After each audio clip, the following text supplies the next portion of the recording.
Hello everyone, Canada Bangla ব্লগে সবাইকে স্বাগতম। তো যারা আমাকে উপদেশ দিয়েছেন যে আপা টমেটো গাছ কাটবেন না, আপনি টমেটো এভাবে ভাজি করে খাবেন, তাদের ধন্যবাদ। এবং কি ভিডিওটা ভাইরালও হয়েছে।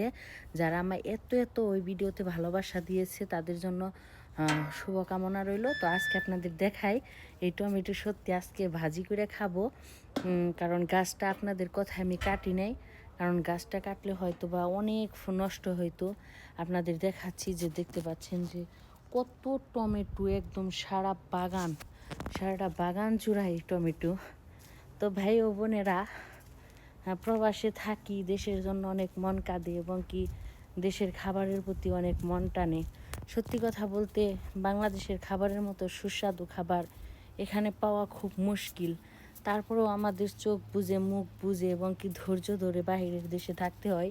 আপনাদের আজকে দেখায়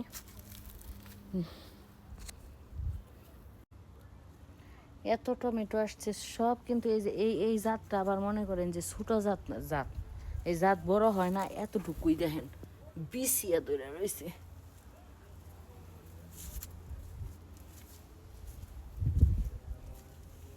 কচু গাছ লাগাইছি। বিদেশে যত টাকায় থাকুক আর বিদেশে যত সুযোগ সুবিধায় থাকুক, দেশের মতো শান্তি আমাদের জন্য কিছু নাই। আসলে বাস্তব কথা, আমরা বাংলাদেশের মানুষ, আমাদের কাছে কিন্তু আমাদের বাংলাদেশ খুবই দরকার। কারণ বাংলাদেশে থাকাও দরকার, হয়তো বা সন্তানের ভবিষ্যতের জন্য থাকা হয় না, কিন্তু যত যাই বলেন দেশের মতো শান্তি কোথাও নাই। আমার দেশ খাঁটি দেশ, আমার দেশ সোনার বাংলাদেশ। সত্যি কথা, আমরা যারা বাহিরের দেশে থাকি, যতই এখানে ভালো থাকি, তারপরেও পরিবারের জন্য মন কাঁদে। তারপরেও কিন্তু আমরা বারবার ফিরে যেতে চাই নিজ দেশেই, যে সন্তান হয়তো বা একটু ভালোবাসুক, খাইতে পারুক, পড়তে পারুক। কিন্তু আমাদের কিন্তু এই বাংলাদেশেই যাওয়ার ইচ্ছে হয়, কারণ এখানে খাওয়া দাওয়ায়ও শান্তি নেই কে। তো ভাইয়ের আমার অনেকেই অনেক ভিডিওতে লাইক কমেন্ট করে।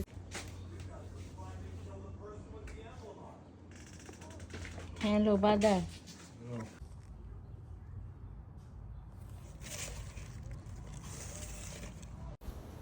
তো ভাইয়েরা আমার, এই হলো আমার কাছে টমেটো। ভাইয়েরা আমার, তো ভাই বোনেরা অবশ্যই আমার চ্যানেলটা সাবস্ক্রাইব করে দিবেন, কারণ আমি নতুন। হয়তোবা আমার ভিডিও অতটা সুন্দর হয় না, কিন্তু আপনাদের অনেক বিষয় তথ্য কেউ জানলে কমেন্ট করবেন কীভাবে কানাডাতে আসা যায়, আমি এই ভিডিও দিই। যদি কারো কোনো কিছু দরকার হয় অবশ্যই কমেন্টস করবেন, আমি রিপ্লাই দিব। এবং কি সবাই সাবস্ক্রাইব করবেন। আল্লাহ হাফিজ।